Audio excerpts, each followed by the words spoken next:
Greetings, dear friends. Your invaluable support is our strength. Don't forget to like, subscribe, and share this video. This greatly helps the growth of our channel. Leave your comments. Your feedback is very valuable to us. And now, to the most important and current world events. Let's go.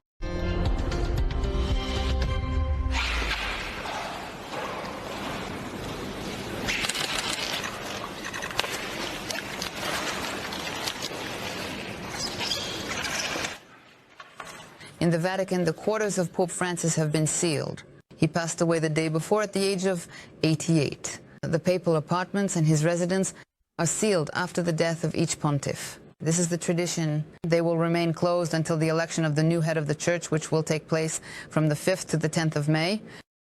The funeral of Francis will take place this Saturday, as reported by the Vatican. The presidents of the USA and France have already confirmed their attendance. Ukrainian media report that Volodymyr Zelensky will also fly to Rome. Vladimir Putin will not be at the ceremony, as reported by the Kremlin. On RBC, the main news. In the studio, Marina Lapteva. Donald Trump's plan for ending the Ukrainian conflict includes the deployment of European troops in the country. This is reported by the New York Post, citing an American official. According to him, this point is outlined in case a ceasefire is achieved. The source emphasizes that the deployment of Allied troops is part of the security guarantees that Kyiv wants to obtain. In addition, the New York Post notes that Trump's plan includes the creation of special forces to monitor the ceasefire. Russia and Ukraine are discussing agreements separately, so the final settlement plan has not yet been approved, adds the New York Post. The article also touches on the topic of territorial concessions. According to the official, Ukraine seems to be ready to effectively give up 20% of its land. Experts emphasize that there is no data from the primary source regarding Trump's plan, only information from the media. Therefore, it is necessary to wait for official information. They describe the U.S. president himself as a typical businessman who operates on the principle of carrot and stick. Well, essentially, the stick was mentioned at the end of Friday, indicating that they would generally withdraw from the negotiation process, which would simultaneously mean sanctions against Russia and a refusal of intelligence assistance to Kyiv. And the same goes for the carrot, which implies that an agreement on rare earth metals will be signed with Ukraine, and a whole chain of economic cooperation will be established with the Russian Federation, which is currently being discussed by Witkov and Dmitriev. And here, of course, there are many options. But again, for us, this is not the most valuable aspect, undoubtedly. The Easter truce showed that a ceasefire between Moscow and Kyiv is achievable, stated Ukrainian President Volodymyr Zelensky. Indeed, there were no air raid sirens on Easter, and there was silence on some sections of the front. Therefore, it is possible to act in this way. Ukraine maintains its proposal not to strike at least civilian infrastructure, and we expect a clear response from Moscow. We are indeed ready for any discussion on how to ensure this. The Easter truce lasted from the evening of April 19th until midnight, 21. The proposal was initially put forward by Vladimir Putin. Kyiv, after some hesitation, supported the initiative. Zelensky said that the truce could be extended even after Easter. Both Moscow and Kyiv accused each other of violating the agreement. Moreover, there were talks of thousands of such cases. At the same time, both sides acknowledged that the intensity of hostilities has indeed decreased. Vladimir Putin stated that Russia must analyze the experience gained. The Kremlin reported today that there are no specific plans for a moratorium on strikes against civilian infrastructure. None. These facilities need to be clearly differentiated. Putin is ready for such negotiations. Currently, hostilities in Ukraine continue. Countries are lining up to work with the European Union after the start of the tariff war. Trump. This was reported in an interview with the German newspaper Zeit by the President of the European Commission, Ursula von der Leyen. The state is asking to increase trade volumes, establish common rules, and ensure predictability. Europe is ready to meet their demands. According to von der Leyen, American tariffs have upended global markets. But for the European Union, this has had a positive side effect. The President of the European Commission emphasized that countless negotiations are currently underway with heads of state and governments around the world, for example, with Canada, India, and the Arab Emirates. They are all looking for strong and reliable partners. Let me remind you, at the beginning of the month, Trump imposed reciprocal tariffs on almost all countries. For the European Union, the rate was set at 20%. In response, Brussels threatened to impose additional taxes on American technology companies. However, later the US, followed by the European Union, postponed the mutual tariffs for 90 days.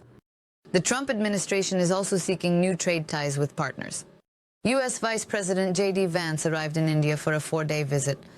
The American side proposed to the Indian Prime Minister to remove some non-tariff barriers in order to expand the export of American energy resources.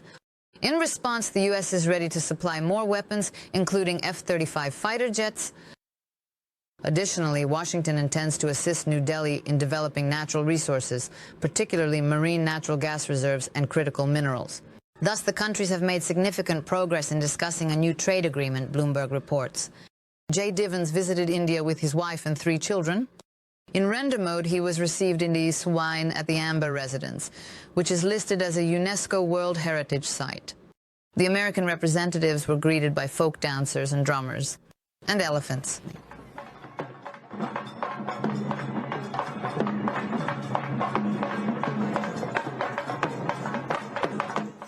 Large companies that investigate personal data breaches want to exempt from criminal liability. The initiative is being discussed by the Ministry of Digital Development with businesses. Currently, such investigations can be conducted by companies directly working in the field of cybersecurity, as well as by businesses for which this activity is not their main focus. However, since December, illegal use, transfer, collection, or storage of personal data is subject to criminal liability. In other words, businesses deal with the issue of leaks at their own risk. If everything is left as it is, non-core companies will either need to abandon monitoring leaks, which will lead to reduced client security, or invent grey schemes to study them outside the organization. Analysts also point out that the innovations may give an advantage to large players who will offer more comprehensive investigation services without fearing the consequences. Anapa will lose half of its tourists this summer due to closed beaches. Only 2 million instead of the usual 4 will be willing to go to the resort, the head of the Association of Tour Operators told Kommersant. Russians have already cancelled 10% of trips. To restore the tourist flow, Anapa hotels are reducing prices by almost half. But demand has decreased by 85% and bookings have dropped to a minimum. As an alternative, tourists are considering Kaliningrad, Crimea, and Dagestan. There, the cost of vacation has increased by 1/3. Abroad, Turkey and Egypt are in high demand, where, on the contrary, prices are decreasing due to the strengthening of the ruble. Last week, the head of Rospotrebnadzor reported that more than 140 beaches in the Anapa district and 9 in the Temriuk district do not meet sanitary standards. In December, 2 tankers carrying 9,000 tons of fuel oil crashed in the Kerch Strait. Oil product spills on the Anapa coast occur almost every day. In Moscow, at the age of 92, Zurab Tsereteli, a sculptor, painter, and president of the Russian Academy of Arts, passed away. He died due to heart failure. The farewell will take place tomorrow at the Cathedral of Christ the Savior. However, the artist will be buried in Tbilisi, his grandson said. Tsereteli gained wide recognition in the early 70s after working on a children's park in Adler. Just 8 years later, he was appointed the chief artist of the Moscow Olympic Games. In addition, Tsereteli was involved in the reconstruction of the Cathedral of Christ the Savior and the design of the Moscow metro stations Park Pobedi and Trubnaya. At the same time, one of Tsereteli's works became the epicenter of a public scandal. This is the monument to Peter the Great in the capital. Muscovites even held rallies demanding the dismantling of the monument. The nearly 100-meter monument became one of the tallest in the world. 2 trucks and a car collided on the M11 highway. 1 person was injured, reported the Ministry of Emergency Situations. The accident occurred in the Tver region. After the collision, the vehicles caught fire. The fire has already been extinguished. The cause of the accident was a truck tire explosion. The highway was temporarily blocked. Traffic has been restored. In St. Petersburg, there's also an accident. On the inner side of the ring road, a truck collided with a car. As a result, the truck's trailer was damaged and beer cans spilled out. No injuries have been reported. That's all from me for now. I hand over to my colleagues from the program Day Main.